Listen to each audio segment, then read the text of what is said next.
امریکی صدر Donald Trump کی سوشل میڈیا پر پوسٹ، کہا معاہدے کی خلاف ورزی پر ایران کو نشانہ بنایا ہے، ایرانی میزائل اور ڈرون سٹوریج کے مقامات اور ریڈار سائٹس پر حملے کیے۔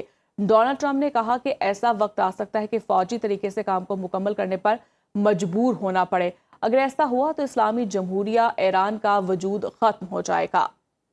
امریکی حملوں کے جواب میں ایران کے بحرین اور کویت پر حملے۔ عرب میڈیا کے مطابق بحرین اور کویت میں حملوں کے پیش نظر فضائی دفاع نظام فعال کر دیا گیا۔ پاسداران انقلاب کا کہنا ہے کہ ایران نے بحرین اور کویت میں امریکی فوجی اڈوں کو نشانہ بنایا۔ کویت میں آل السلم ایئر بیس اور بحرین میں امریکی ففتھ فلیٹ پر بیلسٹک میزائل اور ڈرون سے حملے کیے۔ حملے امریکہ کی جانب سے ایران کے 5 ساحلی مقامات پر حملوں کے جواب میں کیے گئے۔ دشمن کی جارحیت کا منہ توڑ جواب دیا جائے گا۔ پاسداران انقلاب کے مطابق امریکہ ایران عبوری معاہدے کے تحت آبنۂ ہرمز میں ٹریفک کو کنٹرول کرنے کے انتظامات تہران کے پاس ہیں۔ اب سے خلاف ورزی کرنے والے جہازوں کے ساتھ ماضی کی نسبت زیادہ سختی سے نپٹا جائے گا۔ جنگ بندی کی خلاف ورزی معاہدے کی خلاف ورزی ہے اور اس کے نتیجے میں یہ عمل مکمل طور پر رک جائے گا۔ ایرانی پارلیمنٹ کی قومی سلامتی کمیٹی کے سربراہ ابراہیم عزیزی نے امریکہ پر جنگ بندی کی خلاف ورزی کا الزام عائد کرتے ہوئے کہا کہ واشنگٹن نے ایک بار پھر مذاکرات کے دوران ایران کو نشانہ بنایا ہے۔ ایکس پر رد عمل دیتے ہوئے کہا کہ امریکی صدر نے ایک مرتبہ پھر ثابت کر دیا کہ وہ مذاکرات اور جنگ بندی کے اصولوں کے پابند نہیں۔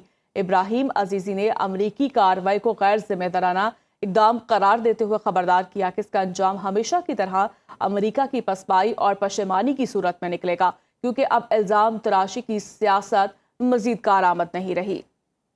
کسی بھی قسم کے تشدد کا جواب تشدد سے ہی دیا جائے گا۔ امریکی نائب صدر جے ڈی وینس کا ایکس پر پیغام، کہا ایران نے جنگ بندی کے معاہدے پر باقاعدہ دستخط کیے تھے اور امریکہ نے ہمیشہ اس معاہدے کا احترام کیا۔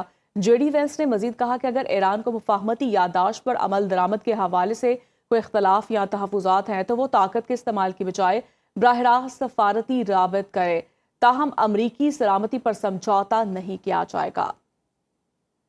امریکہ کے ایران پر ایک مرتبہ پھر فضائی حملے۔ امریکی سینٹرل کمانڈ کے مطابق ایران میں متعدد فوجی ہدف کو نشانہ بنایا گیا۔ کارروائی تجارتی جہاز پر ایرانی حملے کے جواب میں کی گئی۔ صدر ٹرمپ کی ہدایت پر 27 جون کو یہ کارروائیاں کی گئیں۔ تجارتی جہاز پر ایرانی حملے کے بعد ایران پر آج مزید فضائی حملے کیے۔ امریکی سینٹرل کمانڈ نے سوشل میڈیا پر جاری پیغام میں کہا کہ امریکی بحریہ اور فضائیہ کے جنگی طیاروں نے ایران کے خلاف بڑے پیمانے پر کارروائی کرتے ہوئے آبنۂ ہرمز اور اس کے اطراف مختلف مقامات پر واقع 10 ایرانی فوجی ہدف کو نشانہ بنایا ہے۔ متعدد فوجی تنصیبات پر حملے کیے گئے۔ ایرانی سرکاری میڈیا کے مطابق کشم جزیرے میں ایک گاؤں کو متعدد میزائلوں سے نشانہ بنایا گیا۔ جنوبی ایران کے ساحلی شہر سرک میں شدید دھماکوں کی آوازیں سنی گئی۔ امریکی نیوز ویب سائٹ کے مطابق امریکہ نے ایران پر پھر حملہ کیا ہے۔ ایک امریکی عہدیدار کا کہنا ہے کہ امریکی فوج آبنۂ ہرمز کے قریب کارروائی کر رہی ہے۔